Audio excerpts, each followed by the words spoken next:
তাহলে কোরআনের প্রতি আমাদের দায়িত্ব কয়টা? 8টা। 1 নম্বর ঈমান আনা, 2 নম্বর কোরআন শিখা, 3 নম্বর অন্যকে শিক্ষা দেওয়া, 4 নম্বর কোরআন তেলাওয়াত করা, 5 নম্বর আমল করা, 6 নম্বর কোরআনের তাবলীগ করা মানে পৌঁছানো, দাওয়াত দেওয়া, 7 নম্বর কোরআনকে ঔষধ হিসাবে গ্রহণ করা, 8 নম্বর কোরআন অনুযায়ী ব্যক্তিগত জীবন থেকে রাষ্ট্রীয় জীবনের প্রতিটি জায়গার সিদ্ধান্ত কোরআন থেকে নিতে হবে। এই মোট দায়িত্ব কয়টা? 8টা। এই 8টায় দায়িত্ব আমরা পালন করতে রাজি আছি কারা কারা? সবাই ইনশাআল্লাহ। হ্যাঁ, চেষ্টা করবো তো ইনশাআল্লাহ। আল্লাহ আমাদের সবাইকে কবুল করেন। আল্লাহ। আলহামদুলিল্লাহি রাব্বিল আলামিন الرحمن الرحيم مالك يوم الدين إياك نعبد وإياك نستعين اهدنا الصراط المستقيم صراط الذين أنعمت عليهم غير المغضوب عليهم ولا الضالين إن الله وملائكته يصلون على النبي يا أيها الذين آمنوا صلوا عليه وسلموا تسليما اللهم صل على محمد وعلى آل محمد كما صليت على إبراهيم وعلى آل إبراهيم إنك حميد مجيد اللهم بارك على محمد وعلى آل محمد كما باركت على إبراهيم وعلى آل إبراهيم إنك حميد مجيد الحمد لله আমরা রমাদান কেন্দ্রিক আলোচনা করছিলাম। সূরা বাকারার 185 নম্বর আয়াত আল্লাহ বলেন, শাহরু রমাদানাল্লাযী উনজিলা ফীহিল কুরআন। আল্লাহ তাআলা রমাদান মাসেই কোরআনকে অবতীর্ণ করেছেন। আবার আমরা সূরা কদরের প্রথম আয়াতে থেকে জানতে পারি, ইন্না আরসালনাহু ফি লাইলাতিল কদর। আমি আল্লাহ কোরআনকে কদরের রাত্রিতে অবতীর্ণ করেছি। তাহলে রমাদান মাসে অবতীর্ণ করেছেন, আবার কদরের রাত্রিতে অবতীর্ণ করেছেন, এটা কোনো সমস্যা নয়। কারণ লাইলাতুল কদরটা হয় কোন মাসে? রমাদান মাসে।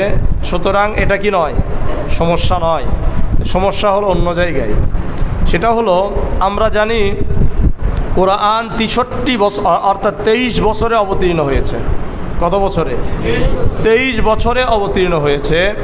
সুতরাং এখানে বিষয়টা একটু কি বোঝার বিষয়।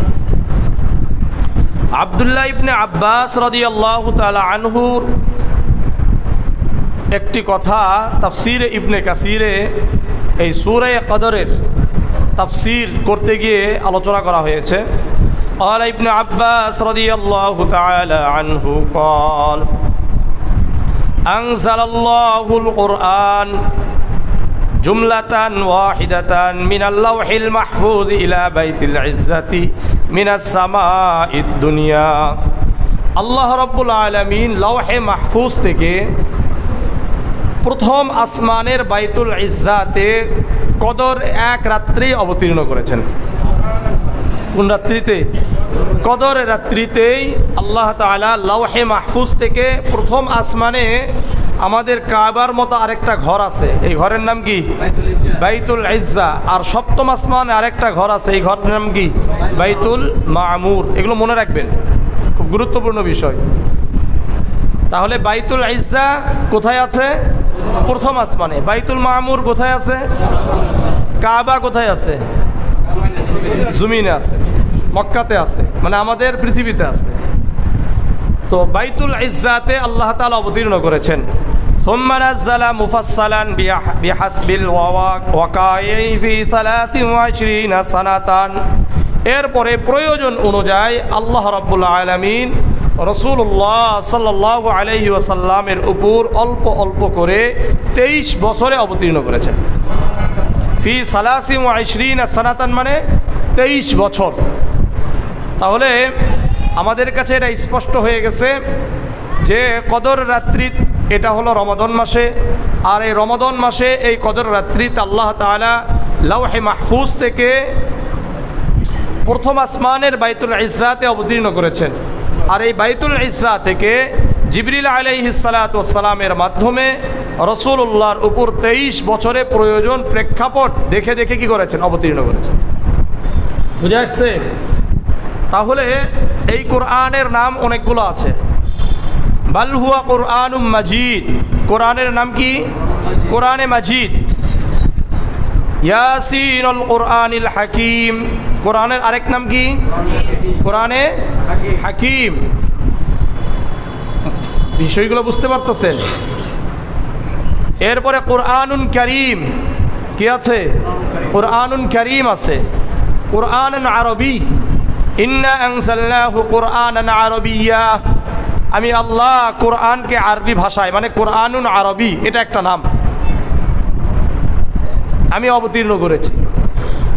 কোরআনান আজাবা,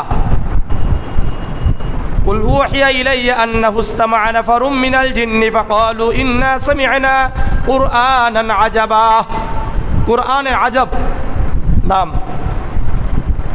কিন্তু আমরা যে কোরআন শরীফ বলি এটা কোরআন নেই। এটা যে বলা আবার গুনাহের কাজ ব্যাপারটা এমনও নয়। বাকি আমরা যদি কোরআনকে কোরআনে যেই ভাষাগুলোতে যেই শব্দগুলোতে ব্যবহার করেছেন এটা বলতে পারলে ভালো। আমরা কোরআনুন কারীম বলি, কোরআনুন হাকিম বলি, কোরআনুন আরবি বলি, কোরআনুন মাজিদ বলি, কোরআনুন আজব বলি, এটা ভালো। বিষয়টা বুঝছেন? কোরআন কি ভাষায় অবতীর্ণ হয়েছে? বিলিসানিন আরবিয়্যিম মুবিন, আল্লাহ নিজেই বলছেন কোরআনকে আরবি ভাষায় অবতীর্ণ করা হয়েছে। কার মাধ্যমে আসছে? জিবরিল, নাযালা বিহির রূহুল আমিন, জিবরিল আলাইহিস সালাত। জিবরিল আলাইহিস সালাতু ওয়াস সালামের আরেক নাম কি? রূহুল আমিন। কার পক্ষ থেকে আসছে? ওয়া ইন্নাহু লাতানজিলু রাব্বিল আলামিন, রব্বুল আলামিনের পক্ষ থেকে। সূরাতুশ শুআরার 192, 93, 94, 95 নম্বর আয়াত যেগুলো আছে এগুলো দেখলে পাবেন। ইন্নাহু লাতানজিলু রাব্বিল আলামিন নাযালা বিহির রূহুল আমিন আলা কলবিকা লিতাকুনা মিনাল মুনদিরিন। আল্লাহ বলেন আমি কেন অবতীর্ণ করেছি জানেন? আপনার কলবের উপর আমি অবতীর্ণ করেছি যাতে করে আপনি মানুষকে সতর্ক করতে পারেন। এই জন্য এই কোরআন আমাদের জন্য সতর্ককারী। এই কোরআন আমাদেরকে অন্ধকার থেকে আলোর পথে নিয়ে যায়। সূরা ইব্রাহিমের 2 নম্বর আয়াত আল্লাহ বলেন কিতাবুন আনজালনাহু ইলাইকা লিতুখরিজান নাসা মিনাজ-যুলুমাতি ইলান নূর। এই কোরআন কাজ কি? আমি আল্লাহ এই কোরআনকে, এই কিতাবকে অবতীর্ণ করেছি যাতে করে এই কোরআন মানুষকে অন্ধকার থেকে, ভ্রষ্টতা থেকে, ভ্রান্ত মতবাদ থেকে আলোর পথে নিয়ে যেতে পারে। এই জন্য কোরআনের প্রতি আমাদের দায়িত্ব নিয়ে আমি আজকে আলোচনা করব, যেহেতু সামনে কোরআন মাস আসছে। আর আগামী সপ্তাহে ইনশাআল্লাহ, আমি এই সপ্তাহে মাসলা মাসাইল নিয়ে আলোচনা করতে চেয়েছিলাম, কিন্তু মনে করলাম যে একেবারে একদিন 2 দিন আগে বললে বেশি মনে থাকবে। কি বলেন? মাসলা মাসাইলগুলো একদিন 2 দিন আগে বললে বেশি মনে থাকবে। যেহেতু আগামী শুক্রবার হলো 28 তারিখ, হইতে পারে আমরা কি বলে শনিবার থেকেই আমরা কি করতে পারি, তারাবি আমাদের শুরু হয়ে যেতে পারে। এই জন্য আগামী সপ্তাহে আমরা মাসলা মাসাইল যা আছে এগুলো ইনশাল্লাহ আগামী সপ্তাহে আলোচনা করব, যেন আমাদের কি থাকে, বেশি মনে থাকে। তো যাই হোক, কোরআনের উপর আমাদের কিছু দায়িত্ব রয়েছে। 8টা দায়িত্বের কথা আমি এর আগেও আলোচনা করেছিলাম, আজকেও বলছি আবার, যেহেতু কোরআনের মাস সামনে। 1 নম্বর দায়িত্ব, কোরআনকে আমাদের বিশ্বাস করতে হবে। 1 নম্বর কি? কোরআনের প্রতিটি আয়াতকে বিশ্বাস করতে হবে। এমন নয় যেন না হয় যে কিছু করলাম আর কিছু করলাম না, এমন যেন না হয়। সূরা মুহাম্মাদের 2 নম্বর আয়াত আল্লাহ বলেন, ওয়াল্লাযীনা আমানু ওয়া আমিলুস সালিহাতি বিমা নুযিলা আলা মুহাম্মাদিন ওয়া হুয়াল হাক্কু মির রাব্বিহিম। ওয়াল্লাযীনা আমানু ওয়া আমিলুস সালিহাত, যারা ঈমান এনেছে এবং সৎ কাজ করে, ওয়া আমানু বিমা নুযিলা আলা মুহাম্মাদিন ওয়া হুয়াল হাক্কু মির রাব্বিহিম, তারা যেন আমি আল্লাহ আমার রবের পক্ষ থেকে যা অবতীর্ণ হয়েছে সত্য হিসাবে মুহাম্মদ সাল্লাল্লাহু আলাইহি ওয়াসাল্লামের উপর, এগুলোকে বিশ্বাস করে। যারা ঈমানদার, যারা নিজেদেরকে মুসলমান বলে দাবি করে, ভালো করে মনোযোগ দিয়ে বুঝেন, যারা নিজেদেরকে মুসলমান বলে দাবি করে তাদেরকে কোরআনের প্রতিটি আয়াতকে বিশ্বাস করতে হবে। যদি বিশ্বাস না করে তাহলে নিজেকে মুসলমান বলে দাবি করার কোনো সুযোগ ইসলাম রাখে নাই। আজকে আমাদের অনেক ভাইয়েরা রয়েছেন নামে মুসলমান, আর কথায় কাজে সবসময় খালি ইসলামের বিরোধিতা করে। আছে না? আছে। এরা আসলে প্রকৃত কি নয়, মুসলমান নয়, এটাই পরিষ্কার কথা। যারা বাংলাতে বলে এটাও হবে ওটাও হবে, এক বক্তব্য শুনতেছি যে বলছে দেশে ওয়াজ মাহফিলও হবে, গান বাজনাও হবে, সব হবে, আমরা সবাই মিলে সব কাজ করব। এ কি মুসলমান নাকি? হ্যাঁ, এ মুসলমান নয়। মুসলমান কখনো এই কথা বলতেই পারে না। একটা কথা ভালো করে মনে রাখেন, আপনি কোরআন হাদিস মানতে পারেন না, এর জন্য অনুতপ্ত হয়ে থাকেন, কিন্তু অনর্থক কোরআন এবং হাদিসের উপর অপব্যাখ্যা কথা বললে আপনার থেকে ঈমান চলে যাবে, আপনার মুসলমানিত্ব চলে যাবে। যা জানেন না তা নিয়ে কি বেশি কথা না বলা, বেশি পণ্ডিতি করা ভালো না। আপনি এমনি পারেন না, এমনি আদায় করেন না, এরপরে আবার অপব্যাখ্যা, নিজেদের পণ্ডিত মনে করে। আল্লাহ বুঝার তৌফিক দান করেন। তাহলে 1 নম্বর দায়িত্ব কি? কোরআনের প্রতিটি আয়াতকে বিশ্বাস করা। আল্লাহ বলেন, নাফাতুমিনুনা বিবাদিল কিতাবি ওয়া তাকফুরুনা বিবাদ, তোমরা কি কোরআনের কিছু আয়াতকে বিশ্বাস করো আর কিছু আয়াতকে বিশ্বাস করো না। যেটা নিজের পক্ষে আসে এটা বিশ্বাস করে, যেটা নিজের পক্ষে আসে না এটা বিশ্বাস করে না। নামাজ রোজা সব ঠিক আছে, কিন্তু কোরআনের আইন মেনে চলতে হবে এটা বিশ্বাস করে না। চুরি করলে হাত কাটতে হবে এটা বিশ্বাস করে না। জিনা করলে পাথর নিক্ষেপ করে মৃত্যু দণ্ড দেওয়া হবে এটা বিশ্বাস করে না। সত্য না মিথ্যা? সত্য। শোনেন, এই যে সবাই বুঝছেন সব ঠিক আছে, কোরআনের আইন কেন চায় না জানেন? শুধুমাত্র একটাই কারণ, সেটা হলো কোরআনের আইন যদি আসে তাহলে অন্যায় করতে পারবে না। কি অন্যায় করতে পারবে না, এই ভয়েই শুধুমাত্র কোরআন আর ইসলাম চায় না। নামাজ পড়লে তো সমস্যা নেই, নামাজ পড়লে সমস্যা আছে? নামাজ পড়লে সমস্যা নাই, রোজা রাখলে সমস্যা নাই, যাকাত দিলে সমস্যা নাই, হজ করলে কোনো সমস্যা নাই, দোয়া মাহফিল করলেও কোনো কি নাই, সমস্যা নাই। সমস্যা কোথায়? যদি আইনটা বাস্তবায়ন হয়ে যায় যে কেউ যদি চুরি করে তার হাত কাটা হবে, তাহলে সর্বপ্রথম কাদের হাত কাটা যাবে? যারা চুরি করে, যারা কি করে, চুরি করে। তো যাই হোক, এটা এই কারণে কিন্তু মানতে চায় না, এটা বাস্তবতা। আল্লাহ বুঝার তৌফিক দান করেন। আল্লাহ বলেন, শোনো, আফাতুমিনুনা বিবাদিল কিতাবি ওয়া তাকফুরুনা বিবাদ, কিছু মানবা আর কিছুকে মানবা না, এটা হবে না। ফামা জাযাউ মান ইয়াফআলু যালিকা মিনকুম ইল্লা খিসউন ফিল হায়াতিদ দুনিয়া, যারা এমনটা করবে, ফামা জাযাউ মান ইয়াফআলু যালিকা মিনকুম, তোমাদের মধ্য হতে, ইল্লা খিসউন ফিল হায়াতিদ দুনিয়া, তাদের জন্য দুনিয়াতেও লাঞ্ছনা, আখিরাতেও তাদের জন্য শাস্তির ব্যবস্থা থাকবে। দুনিয়াতে লাঞ্ছনা কেন? কারণ দুনিয়াতে কখনোই এরা সুখ শান্তি কিচ্ছু পাবে না। আমাদের বাংলাদেশে কোনো সুখ শান্তি আছে? আপনারা বলেন আছে? হ্যাঁ, আপনারা মনে করেছিলেন যে 5 আগস্ট ঘটে গেছে, এখন আর মনে হয় কোনো কি থাকবে না, কথা কয় না, সন্ত্রাসী হবে না, দুর্নীতিবাজ হবে না, দখলদারিত্ব হবে না, চাঁদাবাজি হবে না। এখন হয় কি হয় না? কম হয় না বেশি হয়? হ্যাঁ, খালি কি পরিবর্তন হয়েছে? নাম পরিবর্তন হয়েছে, মানুষ পরিবর্তন হয়েছে, কিন্তু আগেরটা সব ঠিক আছে। সবাই মনে করেছিল যে ক্যাম্পাসগুলোর থেকে অস্ত্র মনে হয় কি সব বের হয়ে গেছে। এখন কি মনে হয় অস্ত্র আছে কি নাই? আছে। আল্লাহ আমাদেরকে বুঝার তৌফিক দান করে। এটার মূল কারণ হলো কি? বিচার ব্যবস্থা ঠিক নাই। আর বিচার ব্যবস্থা ওই সময় পর্যন্ত ঠিক থাকবে না যতক্ষণ পর্যন্ত আল্লাহর আইন বাস্তবায়ন হবে না। এর মনে রাখেন।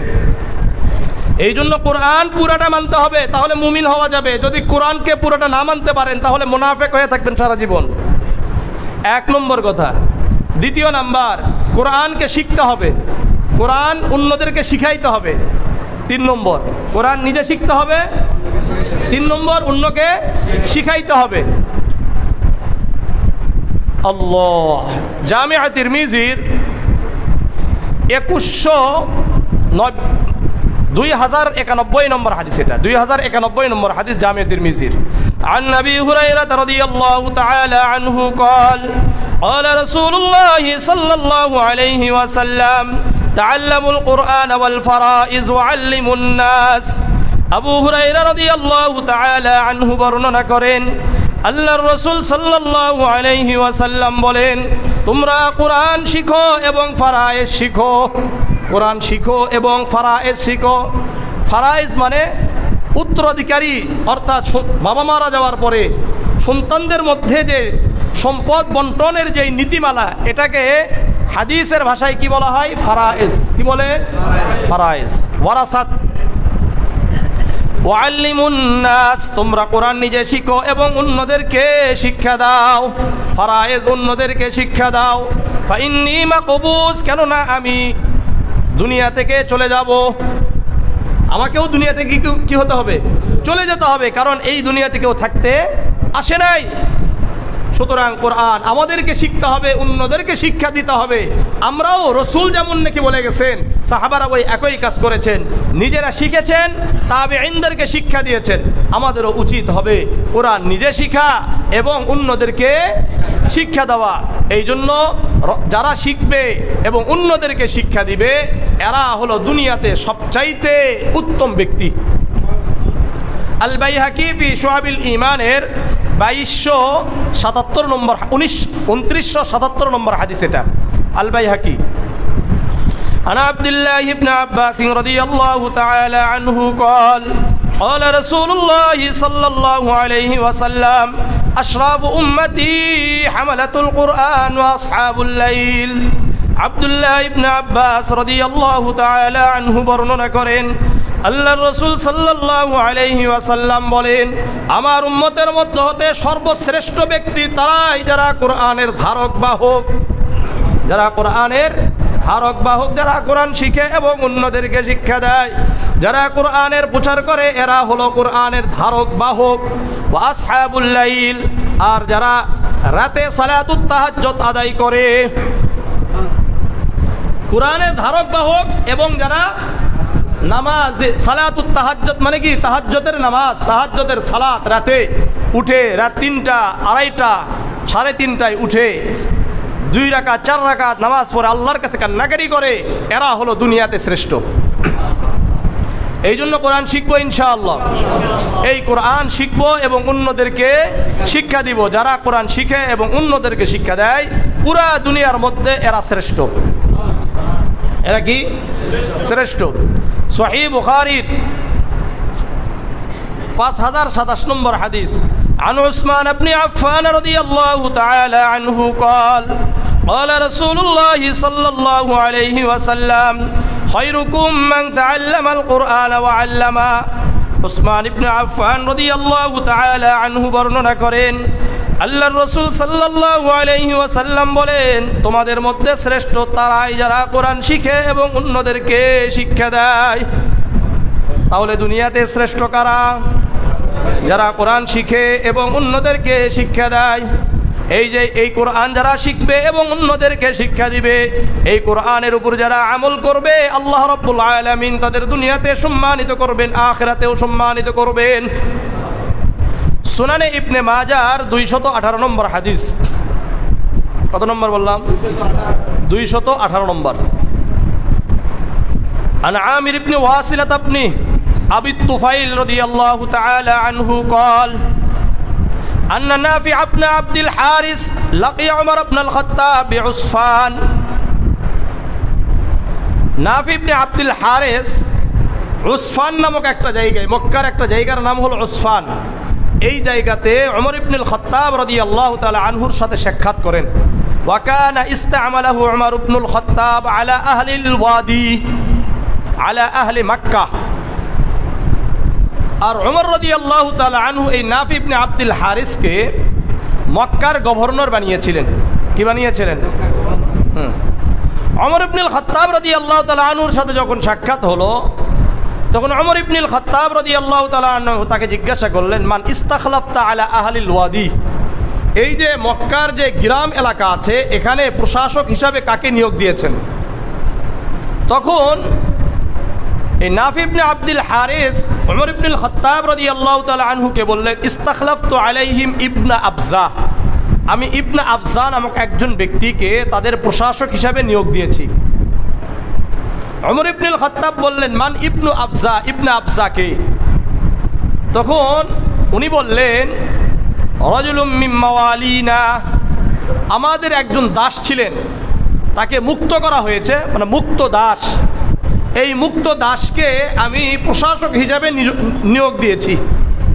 তখন ওমর ইবনুল খাত্তাব বললেন, ইস্তাখলাফতা আলাইহিম মাওলা, আপনি একজন দাসকে তাদের প্রশাসক বানিয়ে দিলেন। তখন নাফি ইবনে আব্দুল হারিস বলছেন, এই ব্যক্তি আলিমুন বিল ফারায়েজ, ফারায়েজ সম্পর্কে খুব ভালো জানে, কারিউন বি কিতাবিল্লাহি আযজা ওয়া জাল্লা, কোরআন সম্পর্কেও ভালো জানে, ওয়া কাজী, এবং বিচার সম্পর্কে ভালো জানে। তখন ওমর ইবনুল খাত্তাব রাদিয়াল্লাহু তাআলা আনহু বলছেন, সামিআতুন নাবিয়্য সাল্লাল্লাহু আলাইহি ওয়াসাল্লাম ইয়াকুল, আমি আল্লাহর রাসূলকে বলতে শুনেছি, আল্লাহর রাসূল বলেন, ইন্নাল্লাহা ইয়ারফাউ বিহাযাল কিতাবি আকওয়ামান ওয়া ইয়াদউ বিহি আখারিন, নিশ্চয় আল্লাহ রাব্বুল আলামিন এই কোরআনের কারণে বহু মানুষকে আল্লাহ সম্মানিত করেছেন। কারণ এই একজন ব্যক্তি এ হলো কি? দাস, কিন্তু কোরআন জানার কারণে আজকে সে প্রশাসক। এই সম্মানটা দুনিয়াতে কে দিয়েছেন? কিসের কারণে দিয়েছেন? কোরআনের কারণে।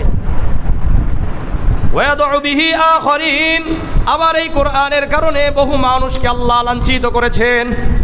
যারা কোরআন মানে না, কোরআনের বিরোধিতা করে, এদের দুনিয়াতে কি আছে? লাঞ্ছনা আছে কি নাই? এদের দুনিয়াতে লাঞ্ছনা আছে। এই জন্য কোরআন শিখা দরকার, কোরআন অনুযায়ী আমল করা দরকার, কোরআন শিখা দরকার। আজকে আমরা কোরআন পড়ি না, কোরআন শিখি না, অথচ কোরআন শিখা দরকার। যারা কোরআন শিখে, কোরআন পড়ে, এদেরকে আল্লাহ তাআলার পরিবারের লোক বলা হয়েছে। কাদের লোক? আল্লাহর পরিবারের লোক, আল্লাহর বিশেষ লোক। সুনান ইবনে মাজার 215 নম্বর হাদিস। আন আনাস ইবনে মালিক রাদিয়াল্লাহু তাআলা আনহু قال قال رسول الله صلى الله عليه وسلم إن لله أهلين من الناس। আনাস ইবনে মালিক রাদিয়াল্লাহু তাআলা আনহু বর্ণনা করেন, আল্লাহর রাসূল সাল্লাল্লাহু আলাইহি ওয়াসাল্লাম বলেন, আল্লাহর কিছু পরিবারের লোক দুনিয়াতে রয়েছে। ক্বালু মান হুম ইয়া রাসূলুল্লাহ, সাহাবারা বললেন, ইয়া রাসূলুল্লাহ, ইয়া হাবিবাল্লাহ, লাম ইয়ালিদ ওয়া লাম ইউলাদ ওয়া লাম ইয়াকুল লাহু কুফুয়ান আহাদ, আল্লাহর সন্তান নাই, আল্লাহ কারো পিতা নয়, আল্লাহ কারো সন্তানও নয়। তাহলে দুনিয়াতে আল্লাহর পরিবারের লোক কারা?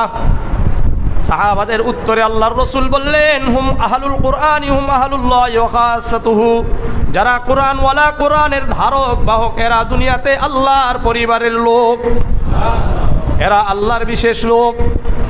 এই জন্য কোরআন যারা পড়ে, কোরআন যারা শিখে, এরা হলো দুনিয়াতে শ্রেষ্ঠ। শুধু তাই নয়, আল্লাহু আকবার। সহিহ ইবনে হিব্বানে 2028 নম্বর একটা হাদিস আনা হয়েছে। عن عبد الله بن عمر رضي الله تعالى عنه قال قال رسول الله صلى الله عليه وسلم من قرأ القرآن যে ব্যক্তি কোরআন শিখে কোরআন পড়ে, যে কোরআন শিখে কোরআন পড়ে, ফাকাদ ইস্তাদরাজান নাবুওয়াতা বাইনা জানবাইহি, ওই ব্যক্তি যেন তার কপালে নবুয়ত লিখে রাখলো। কি রাখছে? নবুয়ত লিখে রাখছে। পার্থক্য কি? গায়রা আন্নাহু লা ইউহা ইলাইহি, নবীদের উপর ওহী অবতীর্ণ হয়, আর যারা কোরআন পড়ে আলেমদের কাছে ওহী অবতীর্ণ হয় না। পার্থক্য এটাই। যারা কোরআনের হাফেজ, যারা কোরআনের আলেম, এদের কপালে কি লিখে রাখা হয়েছে? নবুয়ত লেখা হয়েছে। শুধুমাত্র পার্থক্য হলো নবীদের উপর ওহী অবতীর্ণ হয় আর আলেমদের উপর, হাফেজদের উপর কোরআন অবতীর্ণ হয় না। এরপরে রাসূল আরো কি বলেছেন দেখেন, লা ইয়ানবাগি লিসাহিবিল কুরআনি আল্লা ইয়াহিদ্দা মান হাদ্দা, অপরাধীদের সাথে কখনো আলেমদেরকে, কখনো তাদেরকে শাস্তি দেওয়া হবে না। একজন আলেম, একজন হাফেজ একটা অপরাধ করেছে, এরপরেও তাকে অন্যান্য অপরাধীদের মতো তাকে শাস্তি দেওয়া যাবে না। ভালো করে বুঝেন, অন্যান্য একজন মানুষ, অন্য মানুষ, আপনাদের পৃথিবীতে যাই হোক না কেন, ডাক্তার ইঞ্জিনিয়ার যাই হোক না কেন, তারা অপরাধ করেছে, তাদের হাত করা লাগানো যেতে পারে, কিন্তু কোনো আলেমের হাতে হাত করা লাগানো যাবে না। এটা কোরআনের সম্মান। এটা কার সম্মান? কোরআনের সম্মান। আল্লাহ ইয়াজহালা মান জাহিলা, অন্য অজ্ঞদের সাথে মিলিয়ে কাউকে, কোনো আলেমকে, কোরআনের হাফেজকে অজ্ঞ বলা যাবে না। কেন? রাসূল বলেন ওফি জাওবিহি কালামুল্লাহ, কেননা তার পেটের মধ্যে, তার সিনার মধ্যে আল্লাহর কোরআন রয়েছে। আর বর্তমান অবস্থা কি? উলামায়ে কিরামদেরকে দেখা গেছে হাতে করা ছিল, পায়ে করা ছিল, ছিল কি ছিল না? আর আন্তর্জাতিকভাবে যারা চুরি করেছে, বাটপারি করছে, খুন করেছে, এদেরকে জামাই আদরে নিয়ে যাওয়া হয়। এটাই হলো বাংলাদেশ। কষ্ট লাগে। যারা খুনি, স্পষ্টভাবে খুন করছে এই দেশে, যারা কোটি কোটি বিলিয়ন মিলিয়ন টাকা, বাংলাদেশের টাকাগুলো অন্য জায়গায় পাচার করেছে, এদেরকে দেখা যায় এদের হাত করা নাই। এই চোর বাটপারদেরকে সম্মান দেওয়া হয়, জামাই আদর করা হয়। অথচ বাংলাদেশের উলামায়ে কিরাম একটা অপরাধ পর্যন্ত তারা প্রমাণ করতে পারে নাই। না প্রমাণ করতে পারছে? বলেন। দেখা একটা কোনো আলেম, যতগুলো আলেমদেরকে নিয়ে যাওয়া হয়েছিল, তাদের কোনো অপরাধ প্রমাণিত হয়েছে বাংলাদেশে? হয় নাই। এরপরে হাত করা ছিল কি ছিল না? হাত করা ছিল, পা করা ছিল। কিন্তু যারা চোর, বাটপার, খুনির রাজধানী করেছে এই দেশে, এই দেশকে নষ্ট করার জন্য চেষ্টা করেছে, তাদের আজকে হাত করা নাই, পা করা নাই। আল্লাহ হেফাজত করেন, আল্লাহ হেফাজত করেন। এদের বিচার দুনিয়াতে হবে ইনশাআল্লাহ, আখিরাতেও হবে। আর যারা সুশীলগিরি মারেন, সুশীলগিরি বুঝান, বাদ দিয়েন। সুশীলগিরি সব জায়গায় চলে না। আজকে যদি পাই, সবগুলোরে সাইজ করা হবে, বুঝছেন? পরিষ্কার কথা মনে রাখেন। সুশীলগিরি সব জায়গায় চলে? হ্যাঁ, সব জায়গায় চলে না। যারা খুন করতে পারে, এরা পরবর্তীতেও কি করবে? আবার খুন করবে সুযোগ পাইলে। জালেমের উপর নরম হওয়া, মাজলুমের উপর অত্যাচার করা। জালেমের উপর কি হওয়া? নরম হওয়া। এটা মাজলুমের উপর কি করা? হ্যাঁ, কেউ যদি তওবা করে, কেউ যদি বলে যে না আমি ভুল করেছি, সেটা ভিন্ন জিনিস। কেউ যদি বলে তওবা করলাম, ভুল করেছে, আর কখনো হবে না, এটা আল্লাহ রাব্বুল আলামিন সুযোগ দিয়েছেন, আমাদেরও সুযোগ দেওয়া উচিত। কিন্তু যারা তওবা করবে না, অনুতপ্ত হবে না, এদেরকে কোনো সুযোগ দেওয়া ঠিক না। আল্লাহ বুঝার তৌফিক দান করেন। তো যাই হোক, এটা স্পষ্ট আল্লাহর রাসূল বলছেন, লা ইয়ানবাগি লিসাহিবিল কুরআন আল্লা ইয়াহিদ্দা মান হাদ্দা, অন্যান্য অপরাধীদের সাথে কখনো কোরআনওয়ালাদেরকে কি দেওয়া যাবে না? শাস্তি দেওয়া যাবে না। তাদেরকে শাস্তি দিতে হলে আলাদাভাবে দিতে হবে। তাদেরকেও এই জায়গাতেও সম্মান করতে হবে। এটা আমার কথা নয়, এটা আল্লাহ রসুলের কথা। কেন? অফি জাউফিহি কালামুল্লাহ, কারণ তার অন্তরের মধ্যে, তার সিনার মধ্যে, তার পেটের মধ্যে আল্লাহর কোরআন আছে। আল্লাহ আমাদেরকে বুঝার তৌফিক দান করেন। এই জন্য কোরআন শিখবো ইনশাআল্লাহ। তাহলে 3 নম্বর, 2 নম্বর, 3 নম্বর কোরআন শিখবো এবং অন্যদেরকে শিক্ষা দিব। কারা কারা কোরআন শিখতে রাজি আছেন? শিখতে রাজি আছেন? আচ্ছা, আমাদের এখানে ফজরের পরে আলহামদুলিল্লাহ একজন কোরআনের মস্ক করায়, ওখানেও বসতে পারেন। আমাদের আরেক ভাই, দাঁড়ান তো আপনি, কই, ওই যে উনি আমাকে বলছেন যে উনি আপনার 30 দিনে মোট কোরআনটা শেখানোর জন্য চেষ্টা করবে। 1 ঘন্টা করে ক্লাস করাবে জোহরের নামাজের পরে। এটা 2য় তলায় হতে পারে, ঠিক আছে? কত তারিখ থেকে? তারিখ নির্ধারণ করেন নাই? হ্যাঁ, 24। আচ্ছা, এই মাসের 24। এই মাসের 24 তারিখ থেকে রমাদানের 25শে রমাদান পর্যন্ত ইনশাল্লাহ শেখা। 24শে ফেব্রুয়ারি থেকে 25শে রমাদান পর্যন্ত, তাই না? আমরা যারা পারি ইনশাআল্লাহ অংশগ্রহণ করার জন্য চেষ্টা করবো ইনশাআল্লাহ, ঠিক আছে? ইনশাআল্লাহ যারা পারি ফজরে পড়বো, আর যারা পারি ইনশাআল্লাহ জোহরের পরে ওনার কাছে ইনশাআল্লাহ আমরা শিখবো। এরপরেও যদি দেখা যায় যে সময়কে পরিবর্তন করতে হবে, ওনার সাথে কথাবার্তা বললে কি করা যাবে? পরিবর্তন করা যাবে। আর একটা ব্যাপার হলো, যারা এগুলো শিখায় না তাদের কিছু টেকনিক থাকে, যেই টেকনিকগুলো আমাদের নাই। আপনি যদি আমার কাছে শিখতে আসেন তাহলে দেখবেন যে 2 বছরে শিখতে পারবেন না। কথা বুঝেন নাই? আবার এদের কাছে যদি আপনি শিখতে যান তাহলে এই দেখবেন যে অল্প দিনে শিখতে পারবেন, কারণ ওনারা শিখাইতে এই টেকনিকটা তাদের মুখস্থ হয়ে গেছে। আর আমি তো কখনো পড়াই নাই, তাই আমি আপনাদের পড়াবো কীভাবে? আমার তো টেকনিক হলো খালি হাদিস মুখস্থ করা বসে থেকে, বুঝছেন? তো যাই হোক, একজনকে আল্লাহ রাব্বুল আলামিন একটা কি দিয়েছেন? যোগ্যতা দিয়েছেন, ঠিক আছে? সবার যোগ্যতা সব নাই। অনেকে মনে করে যে হুজুরের কাছে মনে শিখলে বেশি শিখতে পারবেন। না, আমার কাছে শিখলে আপনি কিছুই শিখতে পারবেন না। দেখবেন খালি সময় ফাও যাবে, আর একটু আপনারা ভুল করবেন আমার রাগ হবে। কেন? ওই যে আমার শিখানোর অভ্যাস নাই এইভাবে। এবার আমি তো পড়াই হলো সবগুলো বড় ক্লাসে, ওই ফতুয়ার পড়ায়, ফতুয়া কীভাবে দিতে হবে এগুলো পড়ায়। এরপরে আপনার হাদিস পড়ায়, এই যে অন্যান্য হাদিসের কিতাব পড়ায় বড়গুলা। কিন্তু ওই যে আলিফ বা তা সা এটা শিখানো, এটা জরুরি। আর এরা যারা শিখায় এরা উত্তম বেশি। আমাদের থেকে শ্রেষ্ঠ কারা? যারা নাকি কোরআন শিখায়, যারা আলিফ বা তা সা জিম এরা শিখায়। আমাকে যদি আল্লাহ তাআলা কখনো ক্ষমতা দেয়, বুঝছেন, সবচাইতে বেশি বেতন হবে যারা আলিফ বা তা সা শিখায়, বুঝেন নাই? আর মুয়াজ্জিন সাহেবদের বেশি বেতন হবে। ইমাম খতিব এদের বেতন কম হবে, কিন্তু বেশি বেতন হবে কাদের? মুয়াজ্জিন আর এই যে আলিফ বা তা সা যারা শিখাবে তাদের বেতন বেশি হবে। আল্লাহ আমাদেরকে কবুল করেন, বুঝার তৌফিক দান করেন। উল্টে গেছে তো সব কিছু, আসলে আমরা বুঝি না। তো যাই হোক, তাহলে কোরআন শিখবো তো ইনশাআল্লাহ। কোরআন তেলাওয়াত করা 4 নম্বর দায়িত্ব হলো আমাদেরকে অধিক পরিমাণে কোরআন তেলাওয়াত করতে হবে। আপনাকে আমাকে প্রতি আয়াতের বিনিময়, প্রতি অক্ষরের বিনিময় আল্লাহ তাআলা কত নেকি দিবেন? 10 নেকি দিবেন। কিন্তু এই 10কে কিন্তু আবার 700 গুণ পর্যন্ত বৃদ্ধি পেতে পারে কিনা? পারে। কিন্তু জামিআ তিরমিজির 2910 নম্বর হাদিস, আন আব্দুল্লাহ ইবনে মাসউদ রাদিয়াল্লাহু তাআলা আনহু قال قال رسول الله صلى الله عليه وسلم من قرأ حرفا من كتاب الله فله به حسنة والحسنة بعشر أمثالها। আব্দুল্লাহ ইবনে মাসউদ রাদিয়াল্লাহু তাআলা আনহু বর্ণনা করেন, আল্লাহর রাসূল সাল্লাল্লাহু আলাইহি ওয়াসাল্লাম বলেন, যারা কোরআনের একটি অক্ষর তেলাওয়াত করবে আল্লাহ রাব্বুল আলামিন তাকে 10টি নেকি দিয়ে দিবেন। কত নেকি? 10টি দিবেন।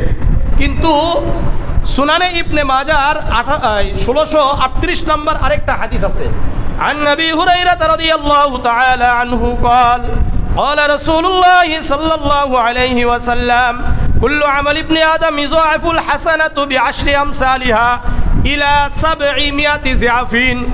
আবু হুরায়রা রাদিয়াল্লাহু তাআলা আনহু বর্ণনা করেন, আল্লাহর রাসূল সাল্লাল্লাহু আলাইহি ওয়াসাল্লাম বলেন, আদম আলাইহিস সালাতু ওয়াস সালামের সন্তানদের প্রতিটি আমলের বিনিময়ে একটি করলে 10 থেকে 700 গুণ পর্যন্ত আল্লাহ বৃদ্ধি করে দিতে পারেন। তাহলে আলিফ লাম মিম, যখন আমরা বলবো আলিফ একটা অক্ষর, তাই না? আল্লাহর রাসূল বলেন, লা আকুলু আলিফ লাম মিম হারফুন, আমি এটা বলি না আলিফ লাম মিম একটি অক্ষর, ওয়ালাকিন আলিফুন হারফুন ওয়া লামুন হারফুন ওয়া মিমুন হারফুন, বরং আমি বলি আলিফ একটি অক্ষর, লাম একটি অক্ষর, মিম একটি অক্ষর। যদি 10 নেকি হয় তাহলে কত নেকি পাবো? 30 নেকি পাবো। আর যদি আমাদের ভিতর আন্তরিকতা বেশি থাকে, ইখলাসিয়াত বেশি থাকে, আল্লাহর ভয় নিয়ে যদি আমরা পড়ি আলিফ লাম মিম, সঙ্গে সঙ্গে আল্লাহ রাব্বুল আলামিন 2100 নেকি দান করবেন। কত? 2100। আর যদি রমাদানে শিখেন, রমাদানে যদি পড়েন তাহলে কত? 70 গুণ। এখন এই যে 700কে আবার কি করেন? 70 দিয়ে গুণ করলে যা হবে আল্লাহ তাআলা রমাদান মাসে শিখলে তা দান করবেন।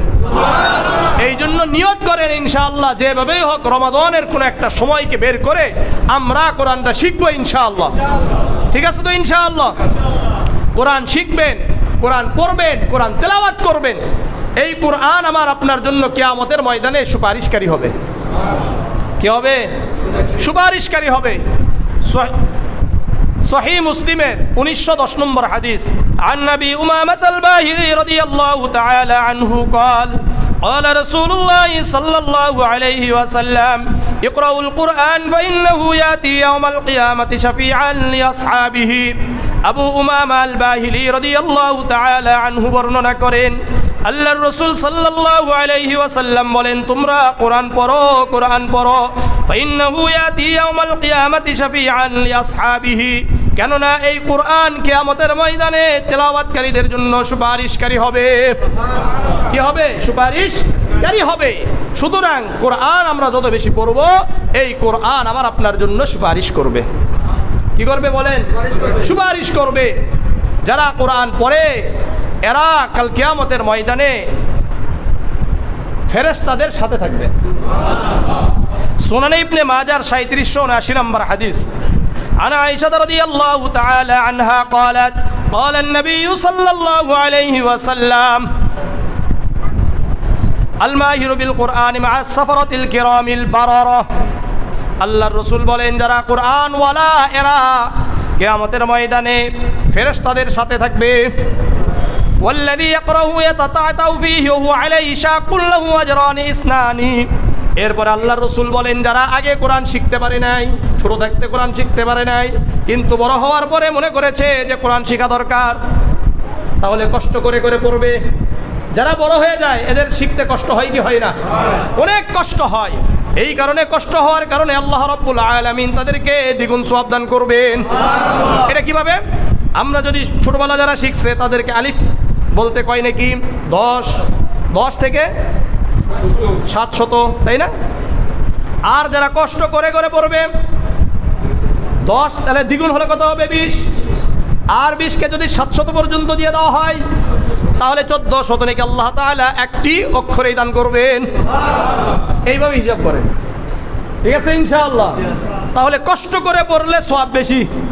এই জন্য আপনাদের কি একটা সুযোগ আছে, এই জন্য আপনারা প্রত্যেকেই নিয়ত করেন ইনশাআল্লাহ এই রমাদানে আমরা যতটুকু পারি কোরআনকে শিখবো। ঠিক আছে তো ইনশাআল্লাহ?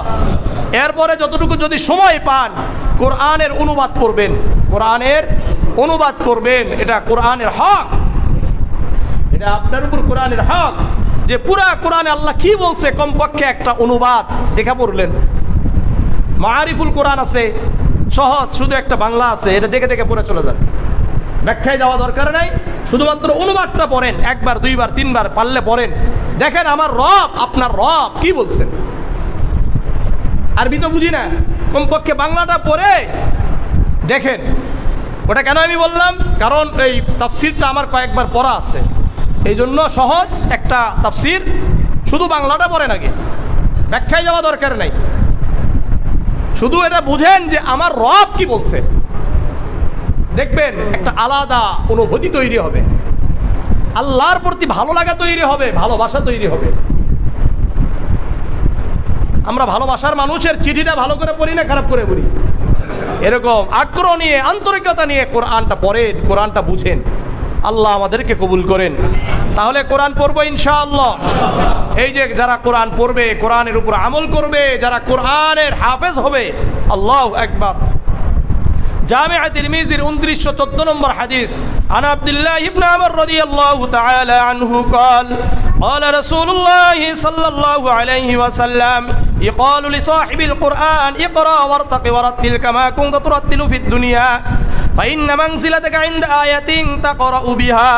আব্দুল্লাহ ইবনে আমর রাদিয়াল্লাহু তাআলা আনহু বর্ণনা করেন, আল্লাহর রাসূল সাল্লাল্লাহু আলাইহি ওয়াসাল্লাম বলেন, কোরআনের ধারক বাহকদেরকে কিয়ামতের ময়দানে বলা হবে, হাফেজদেরকে বলা হবে, ইকরা পড়ো ওয়ারতাকি, আর উঠতে থাকো, ওয়ারাতিল কামা কুনতা তুরাতিলু ফিদ দুনিয়া, তারতিলের সহিত পড়ো, সুন্দর করে পড়ো, শুদ্ধভাবে পড়ো, যেমন নাকি দুনিয়াতে পড়েছিলেন। ফাইন্না মানসিলাতাকা ইনদা আয়াতিন তাকরাউ বিহা।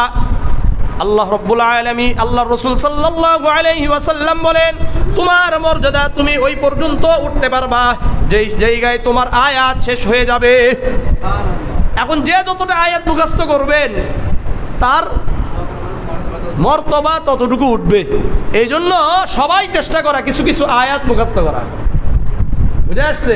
বড় যেগুলো খুবই গুরুত্বপূর্ণ আয়াত রয়েছে, এরপরে সূরা রয়েছে, এগুলো মুখস্থ করা ইনশাআল্লাহ। এটা নিয়ে আমি আরেকটা সপ্তাহ আলোচনা করব, কি কি সূরা আমাদের জন্য গুরুত্বপূর্ণ, ওগুলোর ফজিলত কি, আলাদা আলোচনা হবে ইনশাআল্লাহ। তা আমরা ইনশাআল্লাহ কোরআনটাকে শিখবো ইনশাআল্লাহ। সন্তানদেরকে কোরআন পড়ান, কাকে কোরআন শিখান। কোরআনের হাফেজ হইলে যে দুনিয়ার আর অন্য কিছু হতে পারবে না, এটা মনে করেন না। আর আরেকটা কথা মনে রাখেন, যদি সন্তানের পক্ষ থেকে দুনিয়াতেও সম্মান পেতে চান, আখিরাতেও সম্মান পেতে চান, তাহলে এটার বাহিরে আর কিছু নেই, এটা মনে রাখেন।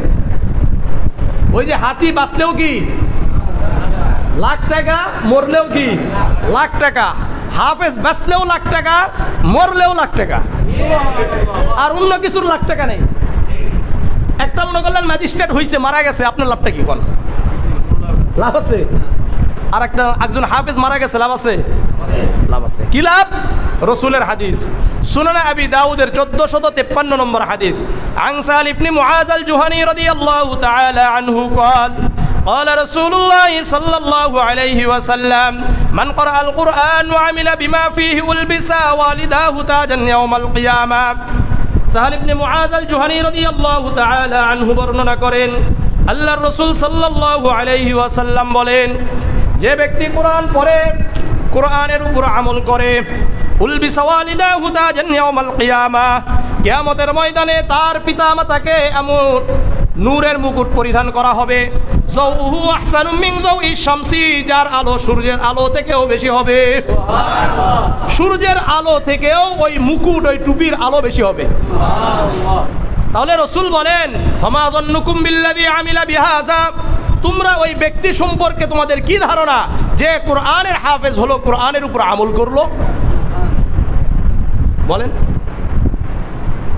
তাহলে মরলে কি লাভ না ক্ষতি আছে?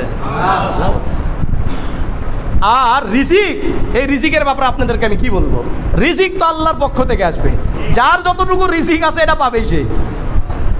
আর এর জন্য তো আমি আপনাদেরকে অনেকবার উদাহরণ দিয়েছি, এই এলাকার অধিকাংশ বাড়িওয়ালারা কিনা বড় চাকরিজীবীও না, বড় শিক্ষিতও না, বাংলা জেনারেল শিক্ষিতও না, কিন্তু রিজিক আছে।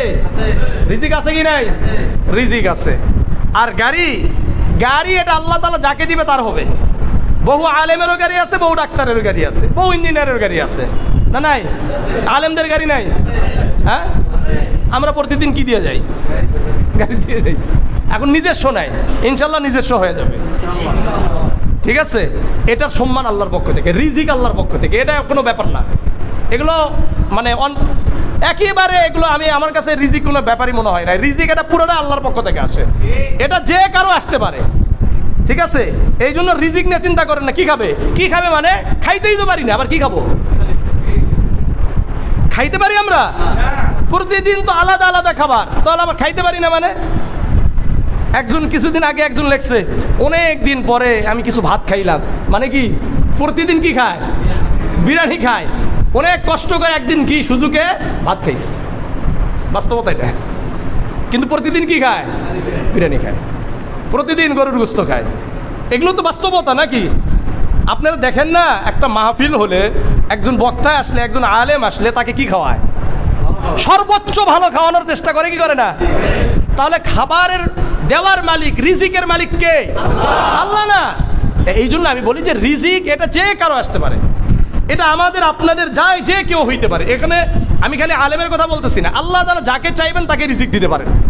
কাউকে বেশি দিবেন, কাউকে কম দিবেন, এটা নিয়ে এত চিন্তার কিছু নাই। বাকি সন্তানকে হাফেজ বানান, এটা লাভ হবে। এরপরে আপনি অনেক কিছু বানাইতে পারবেন। আমি তো বলি না যে আপনাকে একবারে খালি আলেম বানাইতে, কিন্তু হাফেজটা বানায় নেন না। কয়দিন সময় লাগে? 2 বছর 3 বছর সর্বোচ্চ।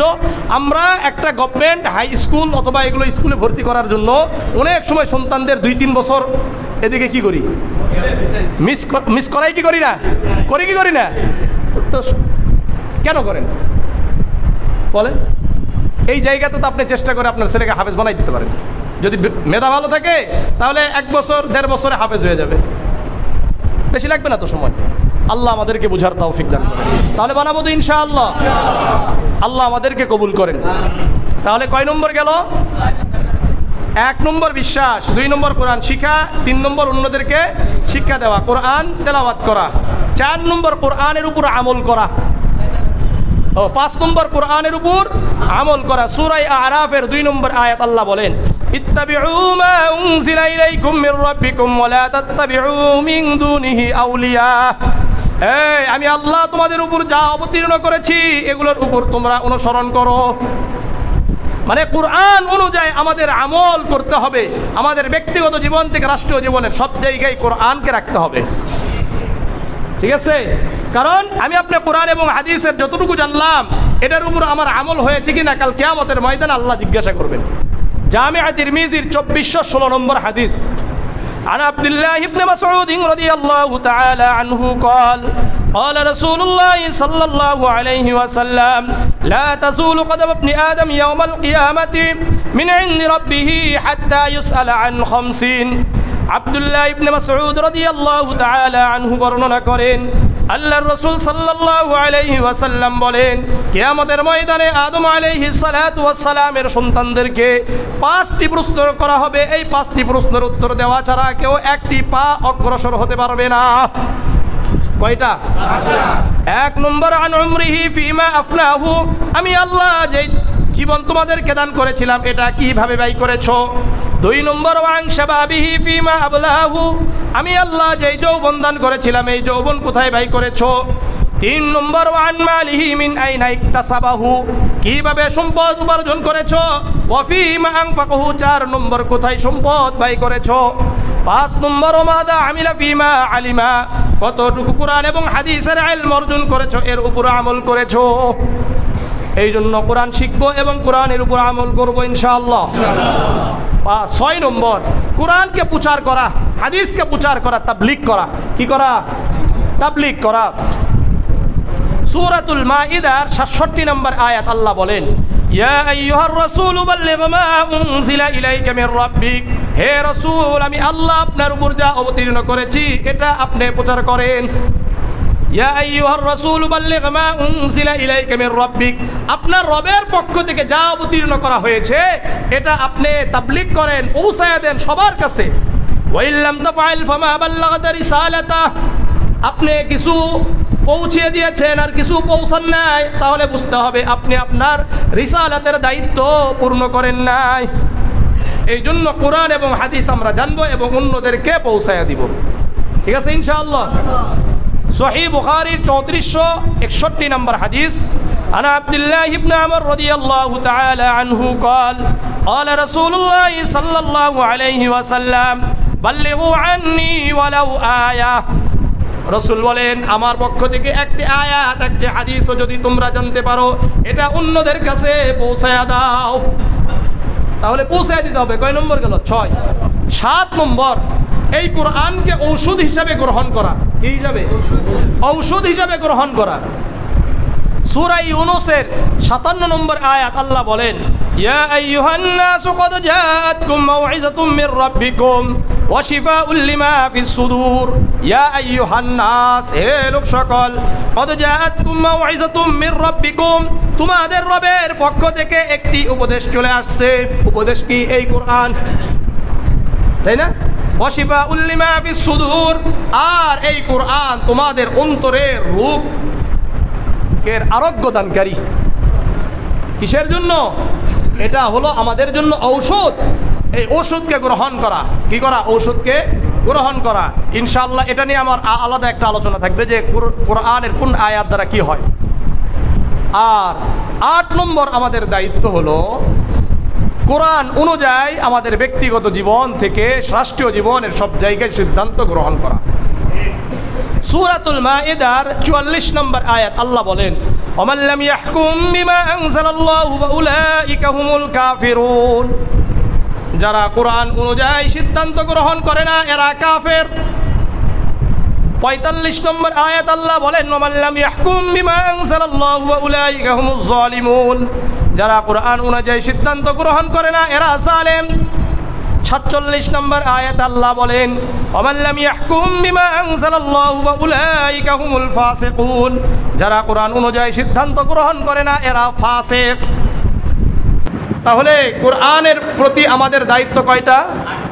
8টা। 1 নম্বর ঈমান আনা, 2 নম্বর কোরআন শিখা, 3 নম্বর অন্যকে শিক্ষা দেওয়া, 4 নম্বর কোরআন তেলাওয়াত করা, 5 নম্বর আমল করা, 6 নম্বর কোরআনের তাবলীগ করা মানে পৌঁছানো, দাওয়াত দেওয়া, 7 নম্বর কোরআনকে ঔষধ হিসেবে গ্রহণ করা, 8 নম্বর কোরআন অনুযায়ী ব্যক্তিগত জীবন থেকে রাষ্ট্রীয় জীবনের প্রতিটি জায়গার সিদ্ধান্ত কোরআন থেকে নিতে হবে।